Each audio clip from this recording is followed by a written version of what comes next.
Bulolo. Thank you. Mr. Speaker, my questions are directed to the good Prime Minister because it relates to a number of ministries and also touches on the government policy on benefit sharing for the people of Papua New Guinea. I would like the Minister for Forests, Treasury, Lands and Physical Planning, Provincial and LLG Affairs, Energy, Housing and Urban Development, State Enterprise, Finance, Justice and Attorney General to take note. Mr. Speaker, Assistant Speaker, sorry.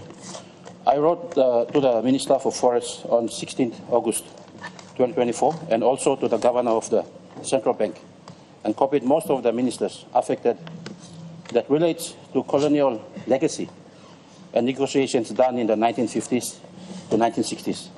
This relates to the acquisition of the land in Bulolo that forestry plantation is located.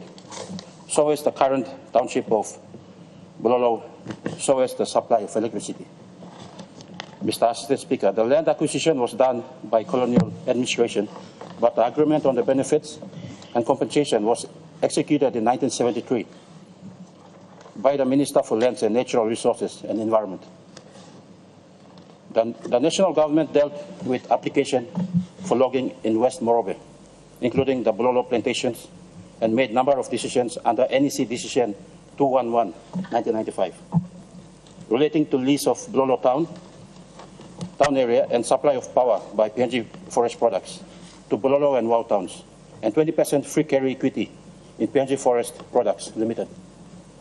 The Department of Forest and now National Forest Services are the custodian of the agreement and its implementation, including various land acquisition and forestry permit and agreement with the people. Mr. Assistant Speaker, the issues that have been raised with National Forest Authority and other government agencies are: number one, restoration of 25% royalty to Monkey Clan as per 1973 agreement. Number two, 1993 Land Court decision and compensation claim to National Lands Commission regarding the Bulolo plantation land. Number three, monies for future generations or trust monies invested in Bank of Papua New Guinea bonds in the name of treasurer as trustee and savings account number S5455 with PNGBC, now BSP, Port Moresby branch. Number four, implementation of the NEC decisions 211/1995 relating to lease of Bulolo town area and supply of power by the PNG Forest Products to Bulolo and Wau towns. Number five, 20% free carry equity for PNG Forest Products Limited to people of Bulolo.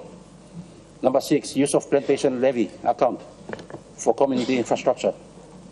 And finally, benefit sharing from forestry under organic law on PLLG. Mr. Assistant Speaker, the Prime Minister is aware of the displacement of the many persons in 2007 who were brought to work on the goldfields and plantations. There are many conflicts within the community as well as lack of land for the district and LLG administration purpose and for the businesses. My questions are, Mr. Assistant Speaker. Number one, can the Prime Minister appoint an inter-ministry and department committee to look into the issue and make recommendations and action plan, as it is very delicate as it deals with the land and cultural groups? Number two, can the Prime Minister direct the Ministry for Lands and Physical Planning and Housing and Urban Development and the agencies to excise land from the forest lease granted to PNG Forest Products Limited and the National Forest Service for the declaration of Bulolo as seat of the Bulolo district and for urban development and public housing and public and business use? Number three, could the Prime Minister inform us as to which ministry or agency is holding the 20% shares for the people of Bulolo in the PNG Forest Products Limited? Number four, can the Prime Minister appoint a state negotiation committee for a benefit sharing agreement between the state, Bulolo DDA and the Watut LLG and the local landowners under organic law on provincial and LLG that provides for benefit sharing from natural resources such as mining, forestry or water? Mr. Assistant Speaker, number five, when will the Bulolo people benefit from the forestry that is on both customary land and state lease,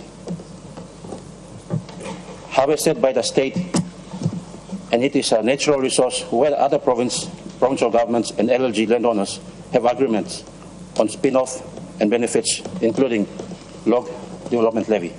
And finally, Mr. Speaker, Assistant Speaker, when is the Ministry of Energy or State Enterprise going to review the energy needs of the Bololo District? The Bololo District has outgrown the capacity of the 50-year concession of power generation by PNG Forest Products Limited and needs review. The Watut and the Muming people, the landowners of the Bololo Forestry, are without electricity despite hosting the Hidden Valley mine and plantations.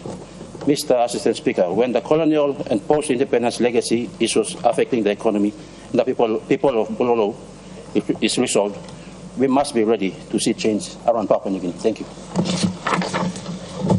Mr. Prime Minister. Thank you, Assistant Speaker. I would like to thank you, Lord. Member belong Bololo, Maki Maus belong all people, belong in, as leader belong place, and me ask him these important questions.